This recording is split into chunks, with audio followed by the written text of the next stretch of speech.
स्वागत है दोस्तों आपका फिर से हमारे YouTube चैनल NCERT दर्पण में। तो हमने पिछले वीडियो में बात की संविधान सभा के गठन की, जिसमें हमने 11 गवर्नर प्रांत देख लिए। 256 ब्रिटिश भारत की सीटों पर चुनाव होने वाले थे, जिसमें से 256 सीटों में से 292 सीटें जो कि 11 गवर्नर प्रांतों में विभाजित थी और 4 सीटें 4 मुख्य आयुक्तों में विभाजित थी, जिसमें हमने 11 गवर्नर प्रांतों पर चर्चा कर लेते हैं। कौन कौन से हमारे 11 गवर्नर प्रांत, जिसमें से 292 सीटें अलॉट हुई है। अब हम बात करेंगे 4 मुख्य आयुक्त कौन कौन से हैं। 4 मुख्य आयुक्त सीटों की बात करते हैं अपन। 4 मुख्य आयुक्त,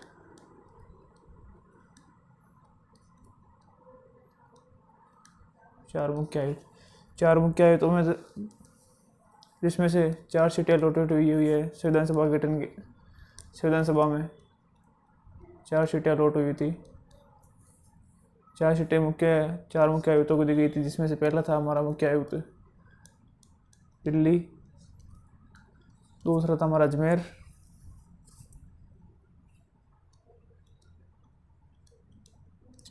तीसरा हमारा था कुर्ग बलूचिस्तान,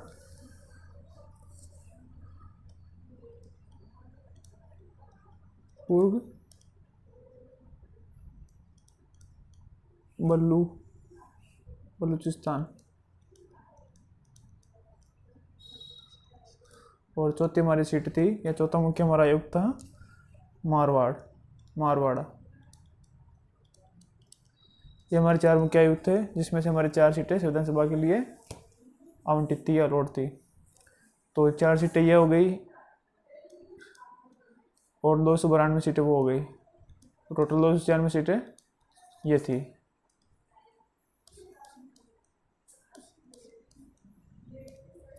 देखिए, और 93 सीटें देसी रियासतों के लिए रखी, आवंटित करने के लिए रिजर्व थी ये 93 सीटें, और कुल मिलाकर संविधान सभा में सीटें 299 सीटें फिक्स की गई थी। चलिए आगे की बात करते हैं। ये हम पढ़ रहे हैं क्रिप्स मिशन में हमने पहली बात देखी थी। देखिए बताते एक बार आप। देखिए, हम क्रिप्स मिशन की बात कर रहे हैं, जिसमें से क्रिप्स में ये ब्रिटिश सरकार से प्रस्ताव पारित किया था, जिसे क्रिप्स मिशन भी कहा जाता है, जिसमें स्टेफोर्ड क्रिप्स, लॉरेंस और एलेक्जेंडर थे, जिसमें ये क्रिप्स अध्यक्ष थे। इस प्रस्ताव के अध्यक्ष थे, जिसमें से इसमें ये कहा गया था कि संविधान सभा का गठन होगा, जिसमें संविधान सभा के गठन में पहली बात की गई थी कि संविधान सभा की कुल सदस्य संख्या 389 होगी, जिसमें से 296 सीटें ब्रिटिश भारत को दी जाएगी और 93 सीटें देसी रियासत को दी जाएगी। ये पहली बात थी इसमें। अब इसमें दूसरी बात की गई है, क्रिप्स मिशन में प्रस्ताव में बात की गई है कि देसी रियासत में या हर प्रांत में, दूसरी बात की गई है हर प्रांत या देसी रियासत में, हर प्रांत या देसी रियासत में प्रत्येक 10 लाख की जनसंख्या पर क्या होगी, एक सीट आवंटित होगी, अलॉट होगी एक सीट। मतलब कि कोई प्रांत या देसी रियासत अगर उसकी जनसंख्या 10 लाख से है, तो उसमें से एक संविधान सभा की सीट दी जाएगी, प्रत्येक 10 लाख पर एक सीट होगी। इसमें दूसरी बात की गई थी। और तीसरी बात देखते हैं, इसमें तीसरी बात क्या गई थी, जो भी ये देसी रियासत है, सिर्फ देसी रियासत की बात हो रही है, देसी रियासत है, इनमें जो भी सीट आवंटित होगी, जो भी सीट अलॉट होगी, उसको उस सीट के उम्मीदवार को रियासत के प्रमुख द्वारा चुना जाएगा। रियासत प्रमुख द्वारा चुना जाएगा, मतलब मनोनीत होगा ये। रियासत का प्रमुख इसका चयन करेगा कि कौन सा उम्मीदवार इस सीट के लायक है और किसको मैं संविधान सभा में भेजना है। ये क्रिप्स मिशन की ये 3 बातें थी। पहली बात थी कि 389 सीटें होगी इसका 2 बंटवारा हो गया, जिसमें से 11 गवर्नर प्रांतों में 292 सीटें आवंटित होगी और 4 मुख्य आयुक्तों में 4 सीटें आवंटित होगी, 4 सीटें आवंटित होगी। ये होगी, ये तो पहली बात थी क्रिप्स मिशन की। क्रिप्स मिशन की दूसरी बात थी कि प्रत्येक 10 लाख की जनसंख्या पर 10 लाख पर 1 सीट। और क्रिप्स मिशन की तीसरी बात यह थी कि देशी रियासतों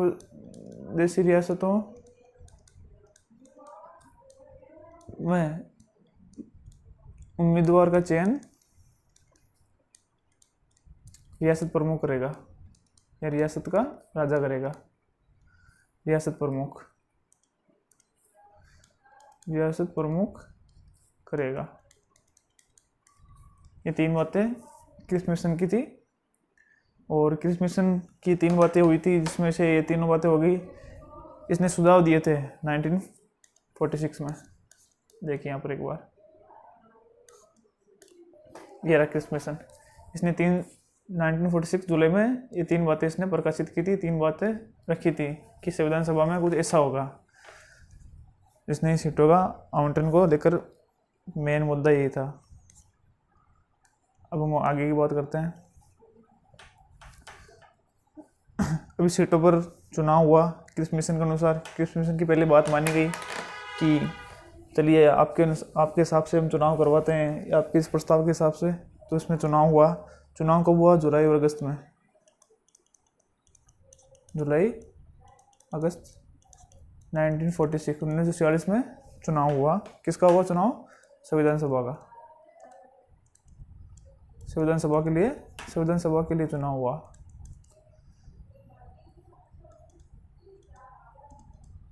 ये चुनाव हुआ। इस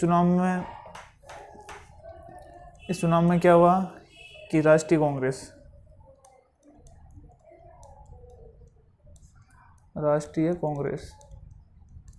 इसको मिली 208 सीटें। इस चुनाव में 208 सीटें पर ये, जिसमें से 389 सीटें थी, जिसमें से 208 सीटें पर राष्ट्रीय कांग्रेस आई। फिर थी एक प्रचलित पार्टी मुस्लिम लीग। उस समय में 2 ही सबसे बड़ी पार्टियां थी, एक तो राष्ट्रीय कांग्रेस थी, दूसरी मुस्लिम लीग थी। जिसमें से मुस्लिम लीग को 73 सीटें मिली और अन्य जो पार्टियां थी उनको मिली थी 15 सीटें। तो टोटल सीटें कितनी हो गई है? ये सीटों का मतलब कि चुनाव की ये रिजल्ट रहा था उस समय। तो टोटल कितनी सीटें हो गई?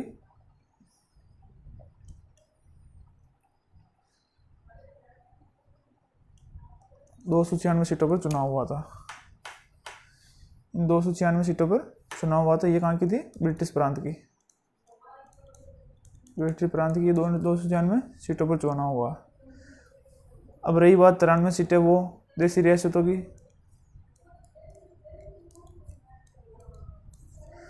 93 सीटें देशी रियासतों की रही थी।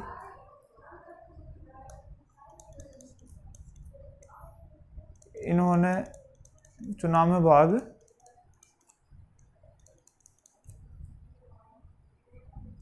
में इतना आगे बढ़कर भाग कम लिया। चुनाव में भाग कम लिया, इसलिए सीटें भर नहीं पाई है। ये सीटें खाली रह गई थी।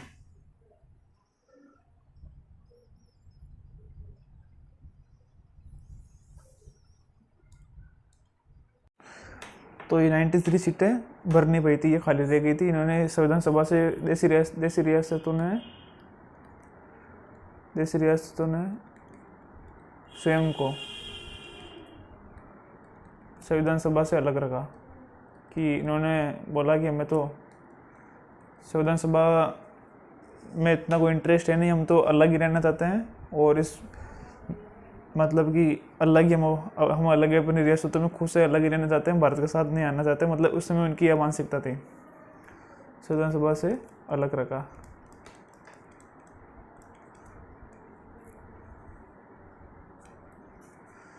अच्छा, अब बात करते हैं कि चुनाव हो गया, सब कुछ हो गया, अब इसकी कार्यप्रणाली कैसे रही, संविधान सभा ने काम कैसे किया। कि संविधान सभा की कार्य प्रणाली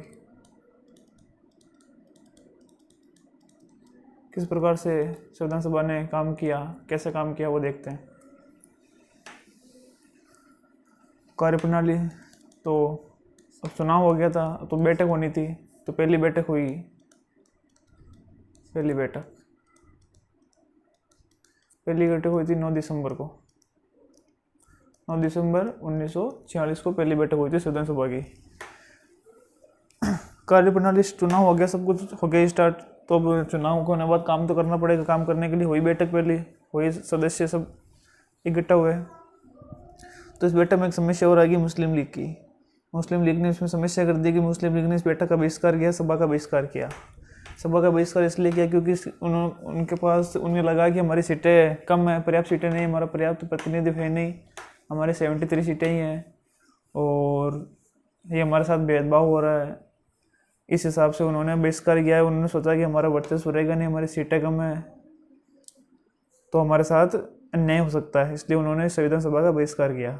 तो क्या हुआ, मुस्लिम लीग ने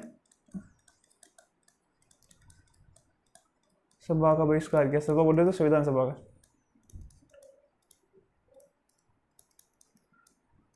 संविधान सभा का बहिष्कार किया। मुस्लिम लीग ने बहिष्कार किया।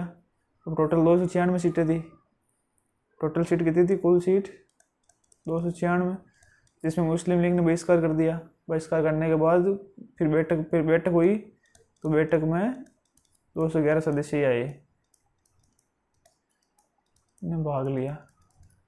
211 सदस्य इसलिए क्योंकि मुस्लिम लीग के सदस्य इस बैठक में भाग लिए नहीं, तो सदस्य कम हो गए, तो 211 सदस्यों ने पहली बैठक में भाग लिया।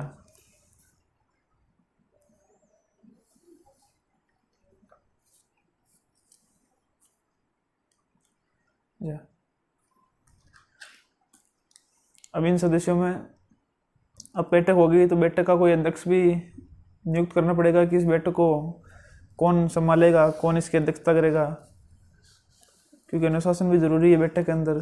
तो इस बैठक में अध्यक्ष बनाने के लिए किसी व्यक्ति को चुना जाना था, तो जिसमें से इस बैठक में सबसे वरिष्ठ, जो सबसे उम्रदराज व्यक्ति थे और अनुभवी व्यक्ति थे, उन्हीं को चुना गया। और इस बैठक में सबसे अनुभवी वरिष्ठतम व्यक्ति थे डॉक्टर सच्चिदानंद सिन्हा। इनको इसका अस्थायी अध्यक्ष बनाया गया, यानी टेम्परेरी अध्यक्ष बनाया गया। इनका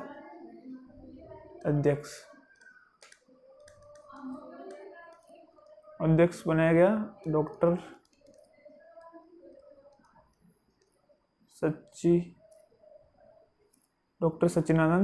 सच्चिदानंद सिन्हा। ये कैसे थे, ये थे अपने अस्थायी अध्यक्ष, और ये थे बैठक के वरिष्ठतम सदस्य, बैठक के सबसे वरिष्ठतम सदस्य थे, इसलिए इनको अध्यक्ष बनाया गया। इनको अध्यक्ष, पहली बैठक कब हुई थी, पहली बैठक में इनको अध्यक्ष बना दिया 9 दिसंबर को 1946 को, और ये अस्थायी थे, ये अस्थायी सदस्य थे। फिर 2 दिन बाद में दूसरी बैठक हुई, फिर 2 दिन बाद में 11 दिसंबर 1946 को फिर आया इसका अस्थायी अध्यक्ष कि अब भाई परमानेंट अध्यक्ष बनाओ इसका। किसको बनाए, तो फिर नाम अलॉट हुआ डॉक्टर राजेंद्र प्रसाद का कि इनको परमानेंट अध्यक्ष बना दिया जाए, किसका, संविधान सभा का। संविधान सभा का इनको परमानेंट अध्यक्ष बना दिया गया 11 दिसंबर 1946 को। अब अध्यक्ष आ गया तो उपाध्यक्ष की भी जरूरत हो गई कि वो अध्यक्ष कभी नहीं आ पाए या किसी कारण से उपस्थित ना हो, तो सभा का नेतृत्व उपाध्यक्ष करेगा। तो संविधान सभा के 2 उपाध्यक्ष थे।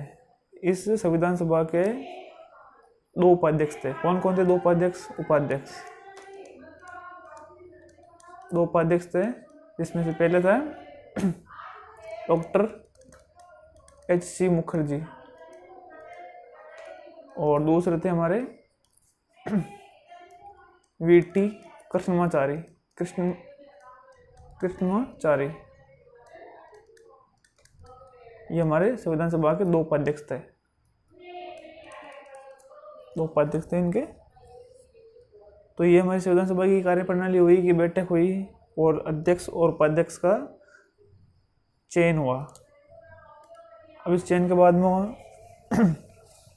ये तो क्या 11 दिसंबर तक का काम, 11 दिसंबर को ये हो गया, 9 को तो बैठक हुई और 11 को ये काम हो गया। फिर आया दिन 13 दिसंबर का, 13 दिसंबर 1946 का। इस दिन पंडित जवाहरलाल नेहरू ने एक प्रस्ताव पेश किया। पंडित जवाहरलाल नेहरू ने एक प्रस्ताव पेश किया। कौन सा? पंडित जवाहरलाल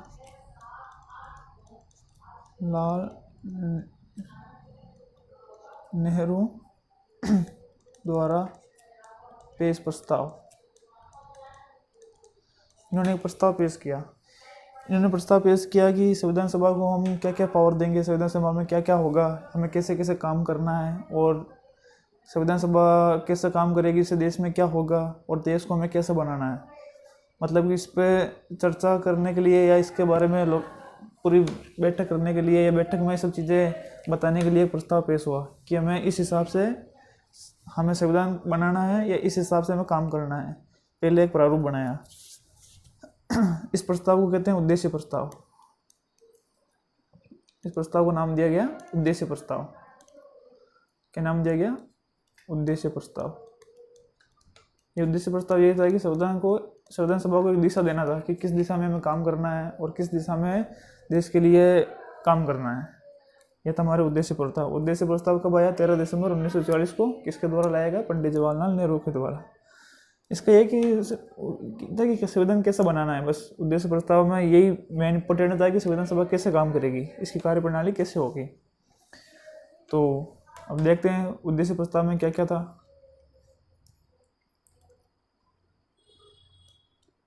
प्रस्ताव की मुख्य बातें देखते हैं हम कि कौन कौन सी बातें थी प्रस्ताव के अंदर और क्या क्या कैसे थी। पहली बात थी प्रस्ताव के अंदर कि संविधान सभा भारत को एक स्वतंत्र संप्रभु गणराज्य घोषित करती है। यानी कि ये सभा भारत को स्वतंत्र घोषित करती है कि भारत आज़ाद है और संप्रभु, इस पर किसी का जोर नहीं है, किसी राष्ट्र का या किसी और का या किन्हीं लोगों का या किसी सरकार का इस पर कोई जोर नहीं है देश पर। यह देश एकदम संप्रभु है, आज़ाद है और गणराज्य है। पहले क्या बात हुई कि स्वतंत्र संप्रभु व गणराज्य घोषित। किसको? भारत को। इन्होंने भारत को घोषित किया कि संविधान सभा अब इस हिसाब से संविधान बनाएगी कि भारत आज़ाद है, इस पर किसी का दबाव में नहीं है, किसी के जोर में नहीं है और गणराज्य है। गणराज्य मतलब कि गण यानी जनता का, राज्य जनता का राज्य है गणराज्य। और क्या बात हुई कि ये प्रशासन अपना प्रशासन खुद चलाएगा, ये अपने प्रशासन का नियम कानून खुद बनाएगा।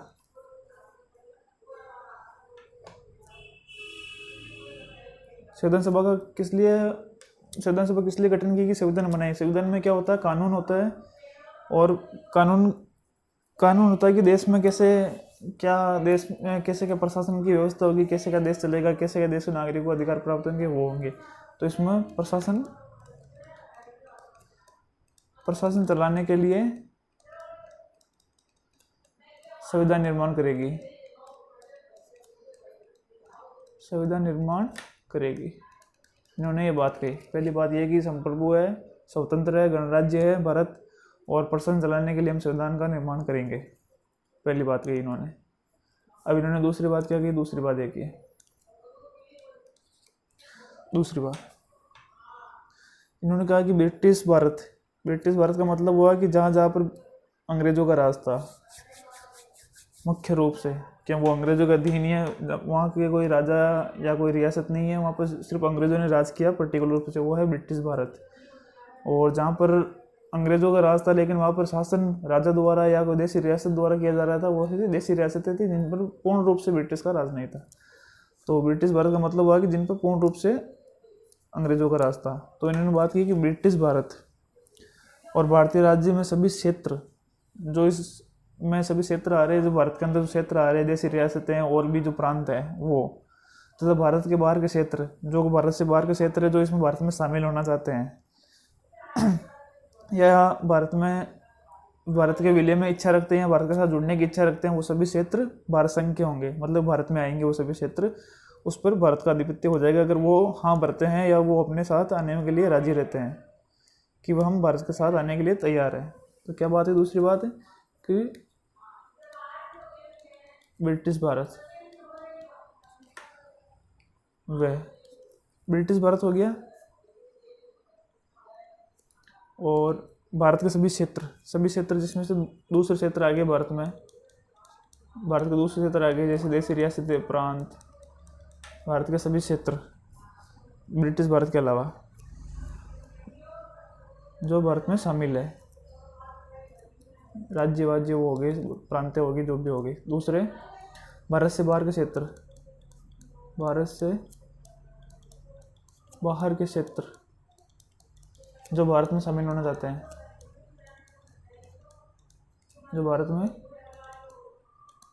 शामिल होना चाहते हैं या इच्छा रखते हैं, वो सभी क्षेत्र, ये सब के सब क्या होंगे, भारत संघ में आएंगे, भारत संघ कहलाएगा ये पूरा भारत के अधीन आएगा। अगर इच्छा से कोई भारत के साथ जुड़ना चाहेगा, जुड़ गया तो फिर वो भारत का हो जाएगा, फिर वो अलग नहीं हो सकता भारत से, भारत संघ में आएगा वो। ये क्या बात, दूसरी बात ये की थी उद्देश्य प्रस्ताव में। तीसरी बात, मुख्य बात में ये थी कि भारत संघ में जो भी क्षेत्र ब्रिटिश भारत के राज्य के क्षेत्र, जो प्रांत थे, देशी रियासत थी, या भारत के बाहर के क्षेत्र जो भारत में मिलना चाहते हैं या मिल गए या मिलना चाहते हैं, तो उनका सीमा का निर्धारण, उनके क्षेत्रों का निर्धारण भारत करेगा, या संविधान सभा, उनकी मतलब कि सीमा का निर्धारण या क्षेत्र का निर्धारण ये संविधान सभा करेगी कि कौन सा क्षेत्र कहाँ तक है, कौन से राज्य का क्षेत्र कहाँ तक है और हमारी सीमा कहाँ तक है। मतलब कि क्या हो गया इसका, भारतीय संघ, जो ये भारतीय संघ है, इसके क्षेत्रों व सीमाओं का निर्धारण, क्षेत्र और सीमा का निर्धारण संविधान सभा करेगी। संविधान सभा द्वारा किया जाएगा। ये उद्देश्य प्रस्ताव में मुख्य बात थी, मुख्य बातों में से एक बात थी, किया जाएगा। अच्छा जी, अब चौथी बात क्या थी इसमें कि जो भारत जो हम जिस भारत की कल्पना कर रहे हैं, हम जो भारत देश के जो संविधान बना रहे हैं, उस संविधान में इम्पोर्टेंट बात, ये मेन बात ये होगी कि हम भारत के लोगों के लिए न्याय, सामाजिक, आर्थिक एवं राजनीतिक स्वतंत्रता एवं सुरक्षा एवं अभिव्यक्ति, विश्वास, भ्रमण, ये कुछ चीज़ें हैं जो इम्पोर्टेंट है, जो हर नागरिक के लिए आवश्यक है, भारत के लोगों के लिए ज़रूरी है कि उनके अधिकार है, उनके अधिकार क्षेत्र जो इनको एक अच्छा जीवन की कल्पना करवाता है, ये अधिकार होंगे जो उनको दिए जाएंगे, यानी इनके अधिकारों की रक्षा की जाएगी और इनके अधिकार संविधान में अंदर दिए जाएंगे। ये बात की गई थी कि हम अच्छे से इनको, ये जो कुछ अहम अधिकार है, जो भी इन पर कानून बनाया जाएगा, जो अहम बातें इन पर कानून बनाया जाएगा, इन पर अच्छे से लोगों को इनको नैतिकता के द्वारा इनको दिया जाएगा, इनका यह अधिकार दिया जाएगा। क्या क्या था इसमें क्या था, भारत के सभी लोगों के लिए,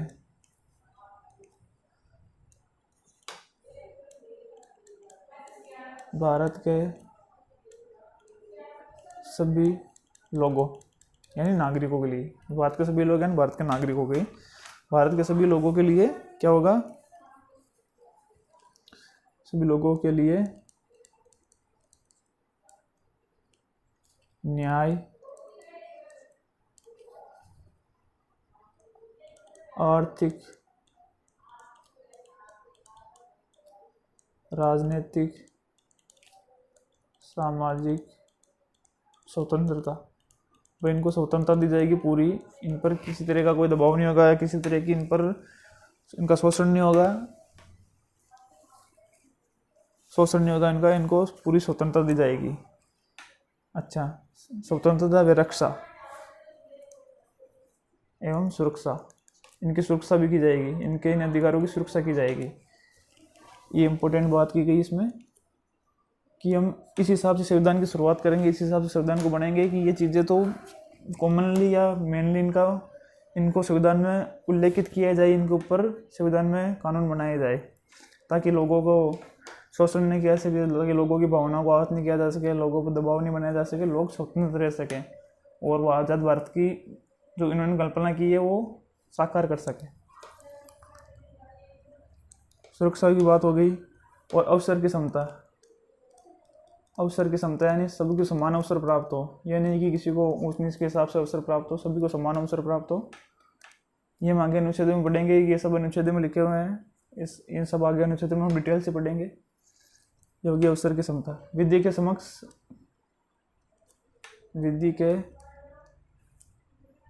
समक्ष समता, यानी कि कानून के सामने सब समान होंगे। विचार एवं अभिव्यक्ति के लोग अपने विचार, अपने अभिव्यक्ति को व्यक्त कर सकते हैं, सबको बोलने का अधिकार है। विश्वास है। भ्रमण, भारत में कहीं भी आ जा सकते हैं, संगठन बना सकते हैं, बनाने आदि की स्वतंत्रता दी जाएगी, ये सुनिश्चित की जाएगी।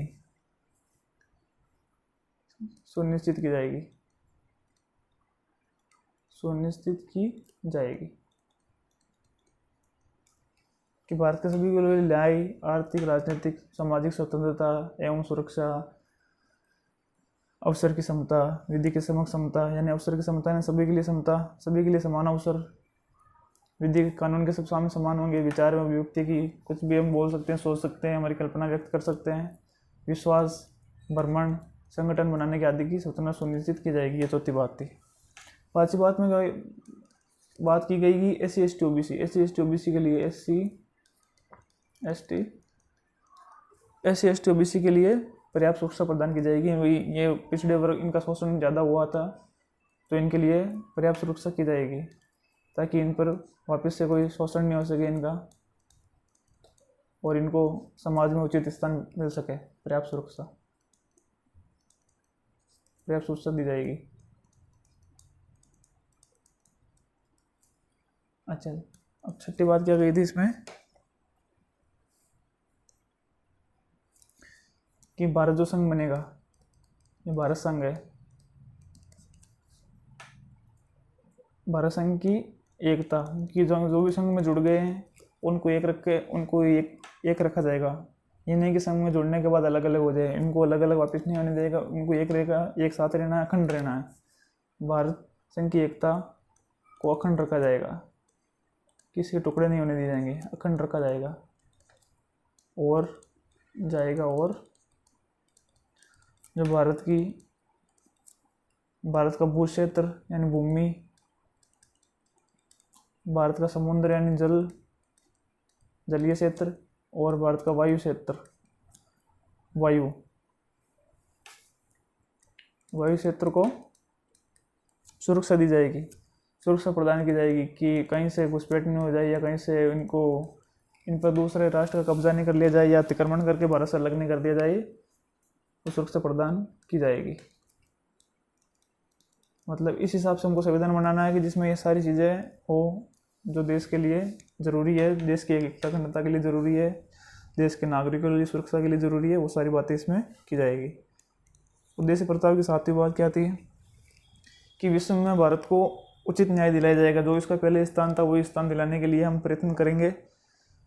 और इसमें हम भारत को ऐसा करेंगे कि जिससे कि ये पूरे विश्व भर में गौरवान्वित हो। हम ऐसा काम करेंगे, ऐसा संविधान बनाएंगे, लोकतंत्र बनाएंगे, कोई तानाशाही नहीं होगा, और देश का हमें विश्व का सबसे बड़ा लोकतंत्र बनाना है। तो देश को विश्व भर में गौरवान्वित करने हेतु प्रयास करेंगे। इसमें क्या प्रयास होगा? एक तो विश्व का सबसे बड़ा लोकतंत्र बनाएंगे, विश्व का सबसे बड़ा लोकतंत्र होगा,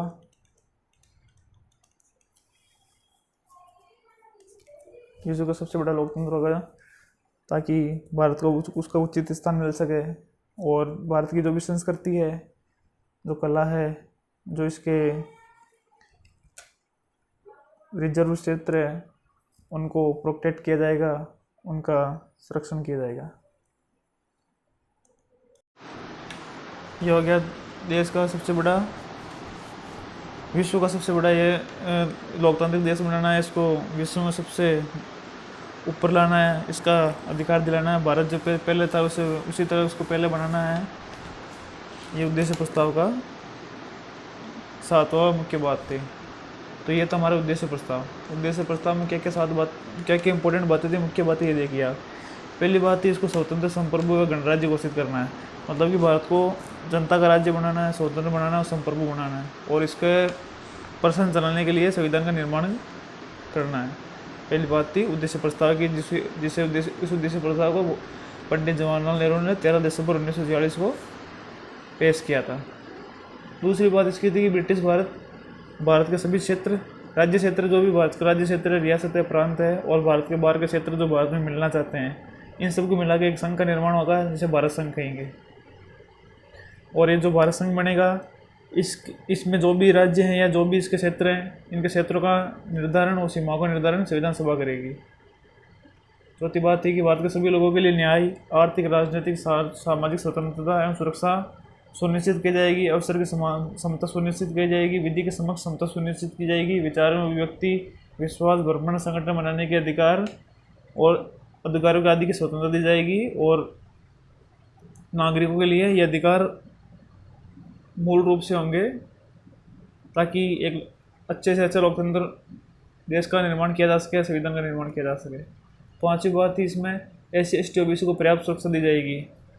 जो ये पिछड़ी हुई जातियाँ हैं, जिनका शोषण हुआ है, उनको अच्छे से इनकी सुरक्षा की जाएगी, इनके साहित्य, इनके संस्कृति, इनको संरक्षण प्रदान किया जाएगा। छठी बात थी भारत संघ की एकता और अखंडता, भारत की एकता को अखंड रखा जाएगा। मतलब कि जो भी संघ में जो भी राज्य बनेंगे उनको एक किया जाएगा, ये नहीं कि वो अलग अलग रहे जैसे अमेरिका में है, उस हिसाब से नहीं रखा जाएगा। और इसके जो भारत संघ का जो क्षेत्र है, जो समुद्र क्षेत्र है, भू क्षेत्र है, वायु क्षेत्र है, इसको भी सुरक्षा प्रदान की जाएगी, ताकि कोई पारी घुसपैठ ना हो जाए या इन पर कोई किसी दूसरे देश का अतिक्रमण ना हो जाए, कब्जा न कर लिया जाए। साथ ही बात थी कि ये देश को विश्व भर में गौरवान्वित करने तो प्रयास करेंगे, जिसके लिए सबसे बड़ा लोकतंत्र बनाया जाएगा, और इसके नागरिकों को उनके अधिकार दिए जाएंगे। और यहाँ पर धर्मनिरपेक्ष राज्य की स्थापना की जाएगी, धर्मनिरपेक्ष राज्य की स्थापना की जाएगी, जिसमें सभी धर्मों को समान व एक नज़रिए से देखा जाएगा। अच्छा जी, फिर इस उद्देश्य प्रस्ताव को ये तो उद्देश्य प्रस्ताव पेश किया गया था। अब इसको मंजूरी कब मिली, ये प्रस्ताव कब पारित किया गया? तो ये प्रस्ताव पास हुआ था 22 जनवरी 1947 को सर्वसम्मति से। मतलब सबने ये प्रस्ताव मान लिया कि हाँ, ये प्रस्ताव बढ़िया है, देश के हित में है, सर्वसम्मति से स्वीकार किया गया, स्वीकार कर लिया। कब किया गया था? 22 जनवरी 1947 को। अच्छा, जब ये सब उद्देश्य प्रस्ताव हो गया अच्छे से, तो फिर बाकी जो रियासतें जो अभी तक भारत संघ में आई नहीं थी, जो कुछ रियासतें बाकी रह गई थी, वो इस उद्देश्य प्रस्ताव से प्रभावित हुई, बहुत ज़्यादा प्रभावित हुई। तो वो सारी रियासतें 28 अप्रैल 1947 को आकर भारत में मिल गई, या विलय के लिए राजी हो गई। जो 6 रियासतें बची थी, 6 रियासतें 6 राज्य जो बची थी उस उद्देश्य प्रथा से बहुत ज़्यादा प्रभावित हुई, क्योंकि इस भारत का जो भी इस भारत संघ में मिलेगी उसकी रक्षा भारत संघ करेगी या भारत की सरकार करेगी, उनका नेतृत्व भारत की सरकार करेगी। ये सब प्रावधान से वो बहुत ज़्यादा प्रभावित हो गई वो।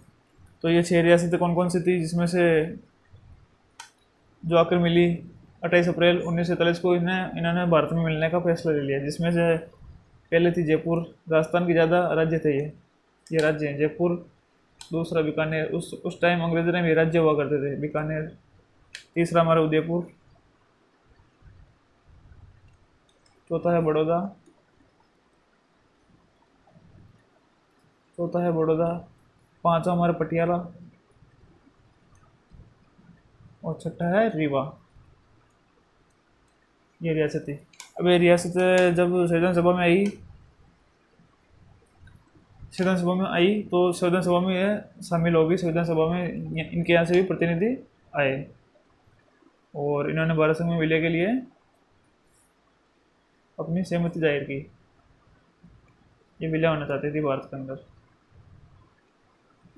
अच्छा, ये तो हो गया, मतलब कि सभी राज्यों और रियासतों को जोड़ने का काम हो गया। उद्देश्य प्रस्ताव पारित हो गया कि संविधान कैसे बनेगा, और जो रियासतें अलग अलग थी, जो अलग अलग घूम रही थी, वो सारी एक हो गई आकर, और भारत संघ में मिलने का उन्होंने निर्णय ले लिया। अब क्या है कि सारा काम अच्छे से हो रहा था, लेकिन मुस्लिम लीग इन सब चीज़ों से असंतुष्ट थी। वो इन चीज़ों को मानने के लिए इनकार कर रही थी। ना संविधान सभा वो अलग अपने लिए अलग संविधान सभा मांग रही थी, वो अपने लिए अलग देश पाकिस्तान की मांग कर रही थी, और वो इन सब चीज़ों से संतुष्ट नहीं थी कि सभी रियासतों का एक होना, भारत संघ में मिलना, अलग संविधान सभा और एक संविधान सभा होना। तो उसकी जब ये बातें मानी नहीं गई तो वो मुस्लिम लीग इस चीज़ से असंतुष्ट रही, और उसने इन सारे क्रियाक्रमों में या इन सारी कार्यप्रणाली में भाग बहुत कम लिया। अब एक पक्ष की असंतुष्टि की वजह से फिर ब्रिटेन की संसद में ये मामला पहुंचा, तो ब्रिटेन की संसद ने इस पर एक योजना बनाई कि किसी एक पक्ष को असंतुष्ट करके हम कोई भी काम कर नहीं सकते हैं, और मुस्लिम लीग जो कि असंतुष्ट थी उसके लिए फिर एक योजना बनाई गई। इस योजना के क्या ये योजना थी, देखते हैं। तो योजना बनाई गई, इसे कहते हैं माउंटबेटन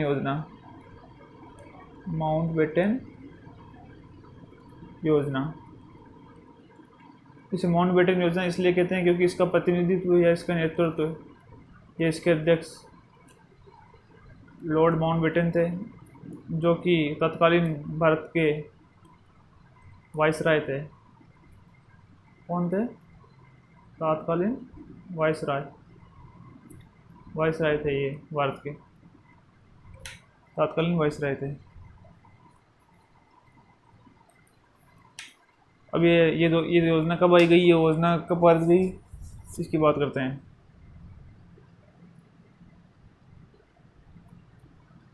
अब ये योजना को पेश किया गया था 3 जून 1947 में। अब देखिए 28 अप्रैल तक तो 22 जनवरी तक तो सब काम हो गया। 28 अप्रैल तक सारी रियासतें या राज्य मिल गए भारत में। ये बात मुस्लिम लीग को पसंद नहीं आई, और उसने फिर देश में दंगे शुरू कर दिए, और गृह युद्ध की स्थिति बन गई भारत के अंदर। गृह युद्ध की स्थिति बन गई, इसलिए फिर लॉर्ड माउंटबेटन ने एक योजना प्रस्तुत की, जिसे लॉर्ड माउंटबेटन योजना कहते हैं, और ये 3 जून 1947 को इन्होंने प्रस्तुत की। क्यों प्रस्तुत की? ताकि मुस्लिम लीग को संतुष्ट किया जा सके, दंगे रोके जा सके, गृह युद्ध की स्थिति को नकारा जा सके, और सांप्रदायिक हिंसा, हिंदू मुस्लिम सिख, ये हिंसा को रोका जा सके, क्योंकि इसमें देश में हिंसक माहौल हो गया। तो देखते हैं ये माउंटबेटन योजना क्या थी और इसने कैसे क्या काम किया। अब देखिए माउंटबेटन योजना क्या थी, इसके की मुख्य बातें क्या थी। मुख्य बातें, योजना की मुख्य बातें देखते हैं। पहली बात, योजना में पहली बात ये की गई थी कि देखिए मैप से समझते हैं इसको।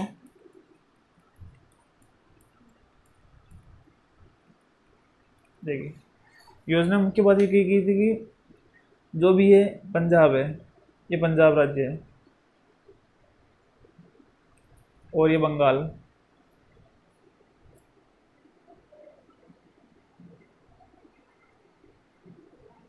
ये बंगाल राज्य था उस वक्त। योजना में विभाग थी कि पंजाब, ये तो हो गया पंजाब। योजना की पहली बात देखते हैं कि इस योजना में क्या क्या प्रस्ताव थे। सॉरी, ये था पंजाब और ये था हमारा बंगाल। उस टाइम पूरा बंगाल ही था ये, बांग्लादेश और ये हमारा पश्चिम बंगाल पूरा बंगाल ही था ये। योजना में बात की गई थी कि पंजाब और बंगाल के इन दोनों की विधानसभाओं में अलग अलग विधानसभा बनाई जाएगी और चुनाव होगा।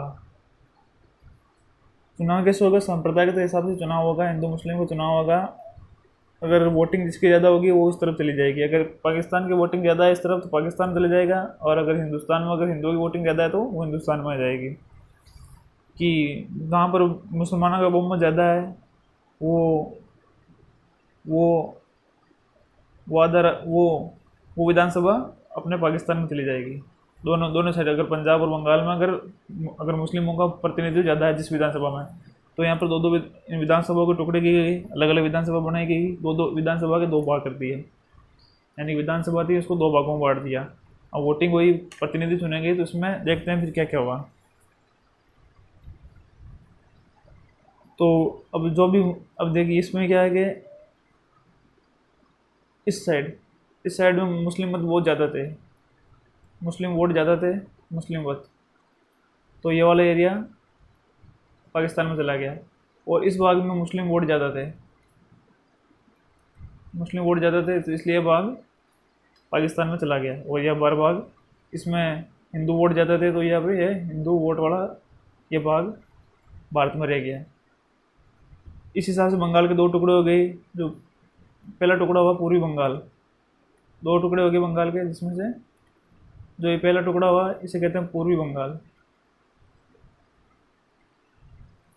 ये पूर्वी बंगाल चला गया पाकिस्तान में, क्योंकि इस तरफ विधानसभा के तरफ दो भाग किए गए। तो इस वाली विधानसभा में मुस्लिम वोट ज़्यादा था, और मुसलमानों को कहना था कि हम पाकिस्तान के साथ जाएंगे, तो इसलिए इस भाग को पाकिस्तान के साथ कर दिया। और ये हुआ पश्चिम बंगाल, ये हुआ पश्चिम भाग हुआ, तो इसको हो गया पश्चिम बंगाल नाम। और ये था भारत के साथ, और ये गया पाकिस्तान के साथ लॉर्ड माउंटबेटन योजना के तहत। और ये भाग इसमें हिंदू बहुमत ज़्यादा था, इसलिए ये भारत के साथ आ गया। और ये भाग इसमें मुस्लिम बहुमत ज़्यादा था, तो ये पाकिस्तान के साथ चला गया। ये तो थी योजना की पहली बात। अब योजना की दूसरी बात समझते हैं कि योजना में दूसरी बात क्या करेगी। पहली बात में क्या हुआ? बंगाल व पंजाब की विधानसभाओं का विभाजन।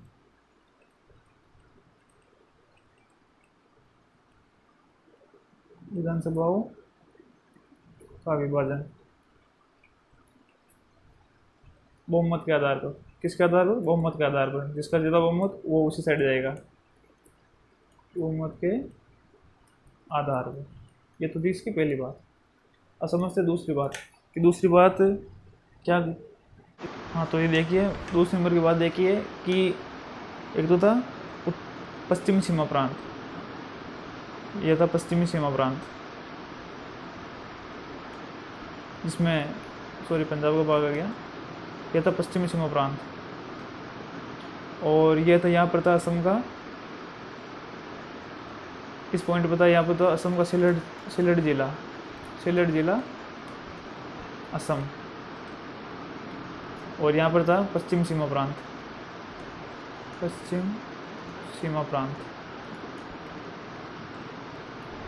यहाँ पर था पश्चिम सीमा प्रांत, और यहाँ पर था असम का सिलहट जिला। तो माउंटबेटन योजना के तहत बात की गई थी कि इन दोनों जगहों पर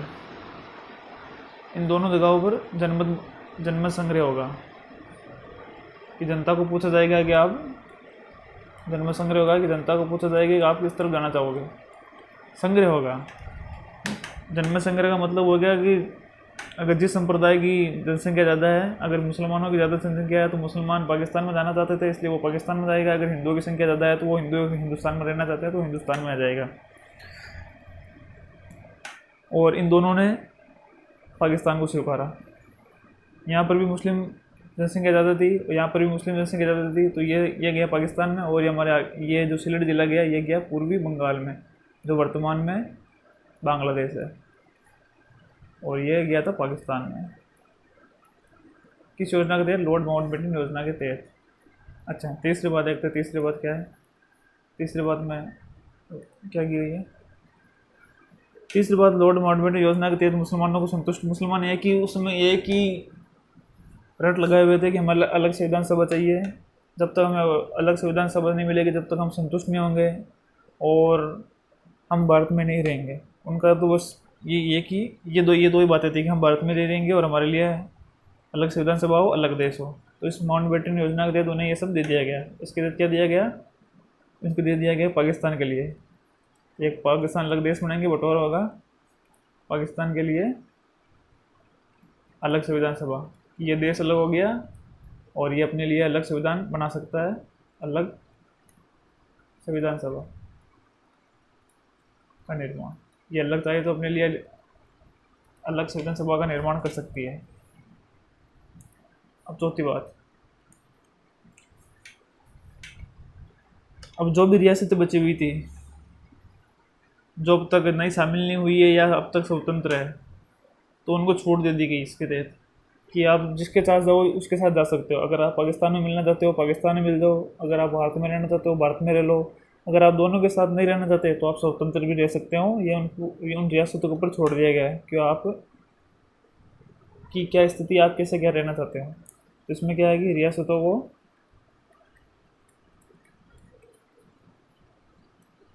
को छूट दी गई।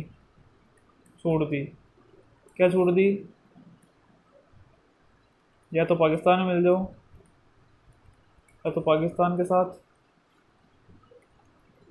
जाओ, या भारत के साथ जाओ, मतलब मिल जाओ, भारत के साथ मिल जाओ,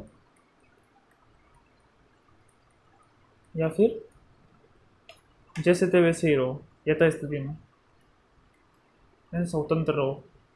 यथा स्थिति यानी स्वतंत्र, यथा स्थिति में रहो।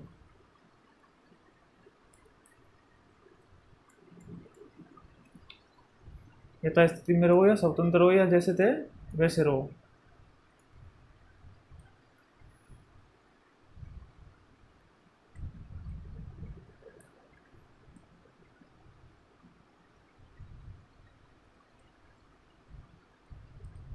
अच्छा, इनको ये छोड़ दी थी कि आप जैसे रहो वैसे रहो, या तो पाकिस्तान चले जाओ या हिंदुस्तान के साथ चले जाओ, या फिर अपनी आप स्थिति में जैसे रहो, स्वतंत्र रहो। इस ये यथा स्थिति को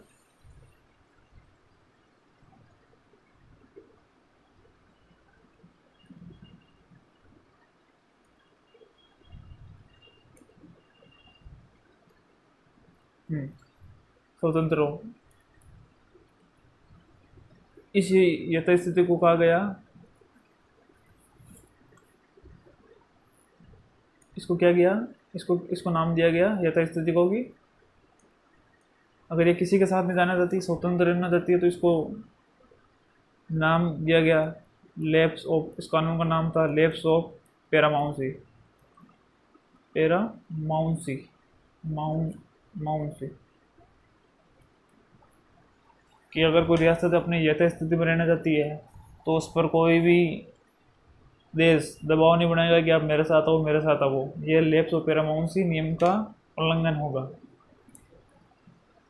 तो इनको संरक्षण दिया, लैप्स ऑफ पैरामाउंसी के तहत रियासतों को संरक्षण दिया गया कि आप अपनी यथा स्थिति में रह सकते हो।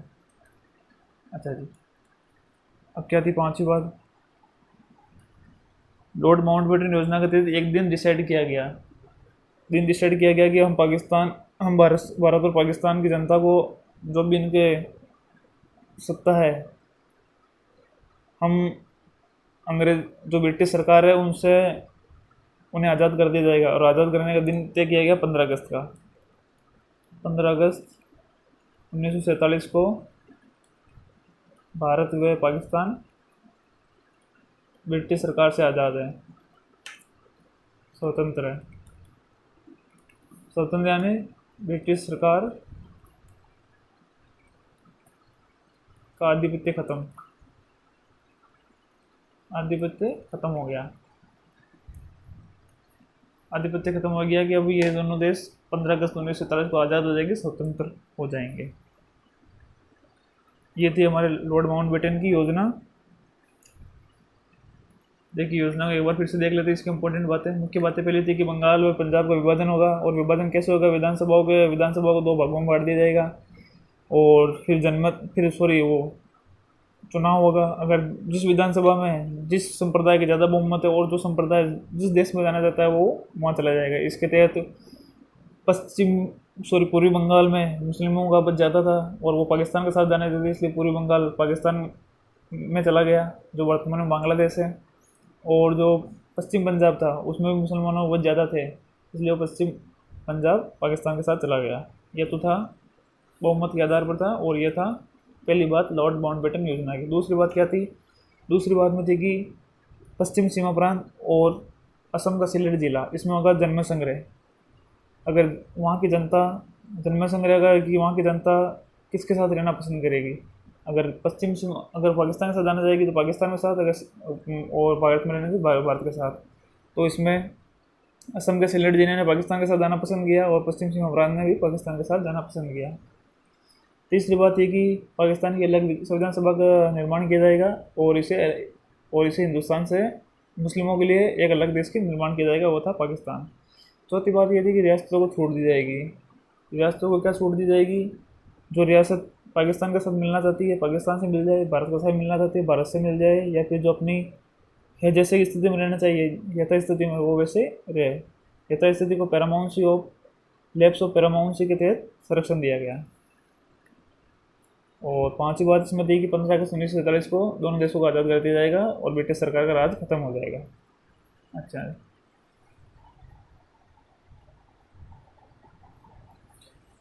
ये तो हो गई बात अपने इसकी लॉर्ड माउंटबेटन योजना की। लॉर्ड माउंटबेटन योजना के तहत भारत का विभाजन हुआ। लॉर्ड माउंटबेटन योजना के तहत भारत का विभाजन हुआ। भारत का विभाजन हुआ।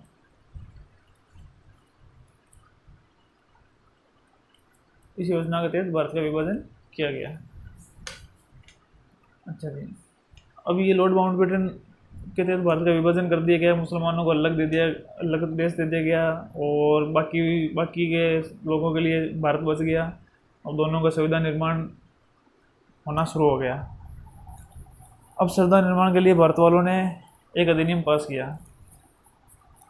क्योंकि इस दिन 1947 में भारत आज़ाद हुआ तो उन्होंने अधिनियम पेश किया एक भारतीय स्वतंत्रता अधिनियम 1947। इन्होंने एक अधिनियम पास किया। यह अधिनियम किसने पास किया? ब्रिटिश संसद ने पास किया। ब्रिटिश संसद ने यह अधिनियम ब्रिटिश संसद ने पास किया और इसलिए पास किया था कि इस अधिनियम के हिसाब से लॉर्ड माउंटबेटन योजना को आगे बढ़ाया जा सके और इस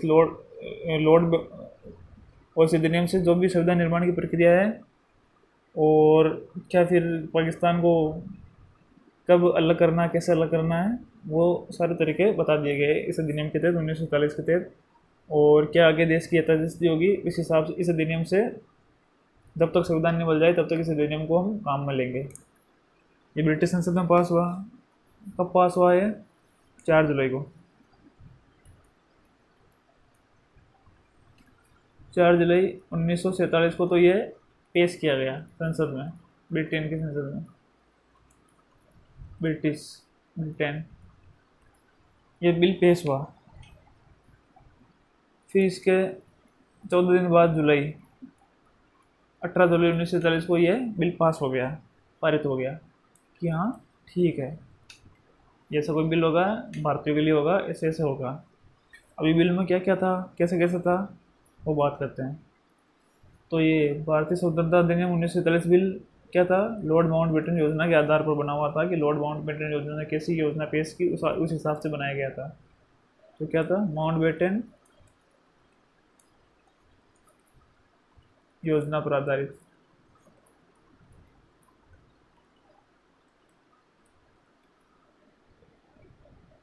पर आधारित अधिनियम। अच्छा, इस अधिनियम की मुख्य बातें क्या थी, मुख्य बातें देख लेते एक बार। इस अधिनियम में क्या क्या लिखा हुआ था और ये अधिनियम क्या क्या करना चाहता था। कि अधिनियम में पहली बात की गई थी कि ये तो प्रस्ताव पेश हुआ।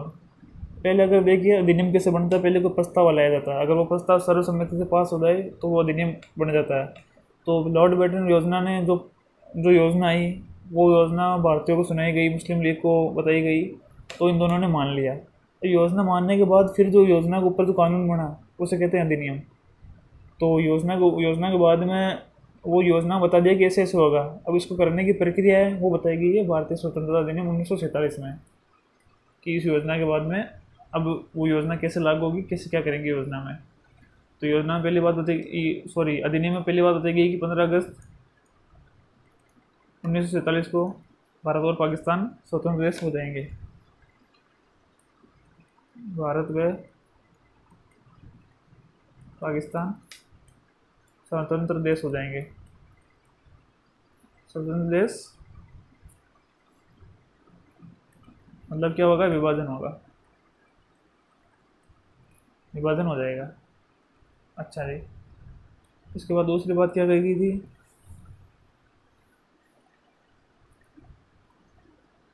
दूसरी बात में क्या कही गई थी, रियासतों,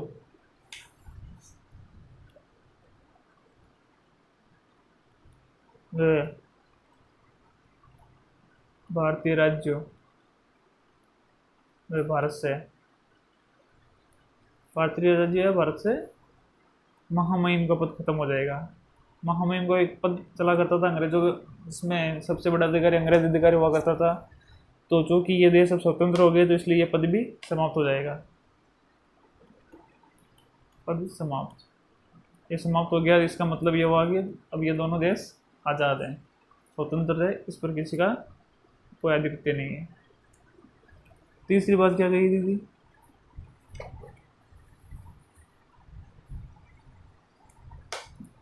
तीसरी बात ये की गई थी स्वतंत्रता अधिनियम।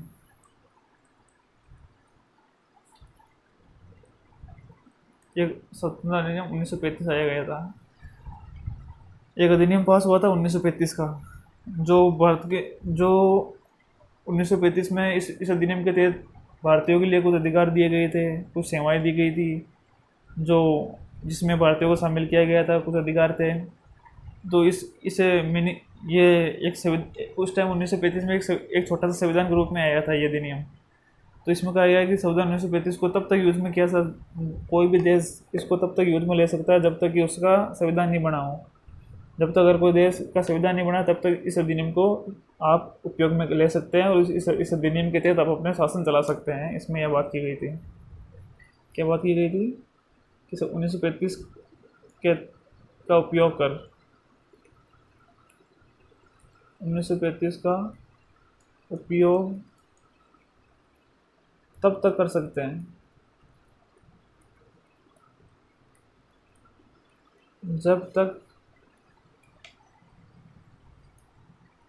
कि नए संविधान का निर्माण न हो जाए। कि भाई आप ये भी एक उस टाइम का एक संविधान ही था, छोटा संविधान था, जिसमें भारतीयों के कुछ अधिकार दिए गए थे, कुछ सेवाएं दी गई थी, कुछ लोक सेवाएं इसके अंदर नहीं थी, जिसका उपयोग कर भारतीय भी उन ब्रिटिश सरकार की सेवाओं में शामिल हुए थे और अलग से इनको अधिकार प्राप्त हुआ था। तो जब तक कोई राष्ट्र जब तक संविधान का निर्माण नहीं कर लेता कोई राष्ट्र में, तो भारत या पाकिस्तान दोनों में से तब तक आप इस अधिनियम का 1935 का उपयोग कर अपना शासन चला सकते हैं, जब तक कि संविधान आपका निर्माण हो रहा है। उसके बाद जब आपका संविधान बनकर तैयार हो जाए तो आप इसका उपयोग करना बंद कर सकते हैं, इसको आप समाप्त भी कर सकते हैं। अब चौथी बात क्या थी?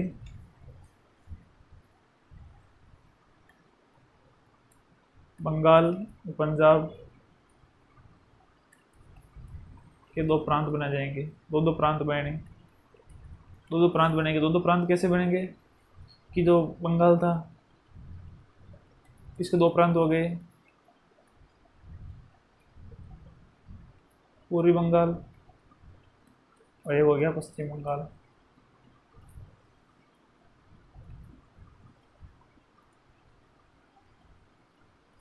पश्चिम बंगाल, ये पूर्वी बंगाल की विधानसभा में मत ज़्यादा था मुसलमानों का, और वो चाहते थे कि हम पाकिस्तान के साथ जाए, तो यह गया पाकिस्तान में, जो वर्तमान में बांग्लादेश है, और ये रह गया भारत में, जो वर्तमान में पश्चिम बंगाल राज्य है। अच्छा, पंजाब के टुकड़े हो गए। जो पश्चिम पंजाब था वो तो गया पाकिस्तान के साथ,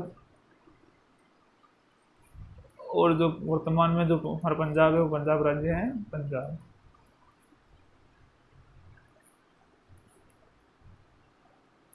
अच्छा, दो प्रांत बनेंगे। पांचवी बात क्या थी इस अधिनियम की? 1947 की भारतीय स्वतंत्रता अधिनियम की, कि संविधान सभा को, जो संविधान सभा है,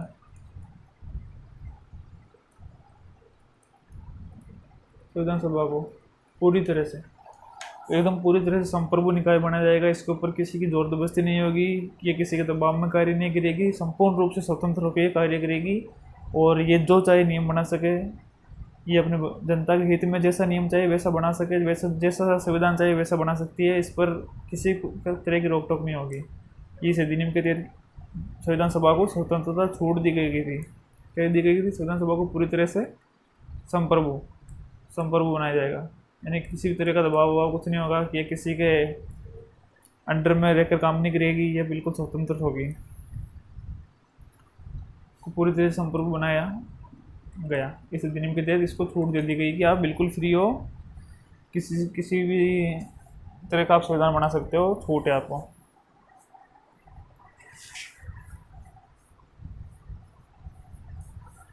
चलो, ये थी 1947 की बात।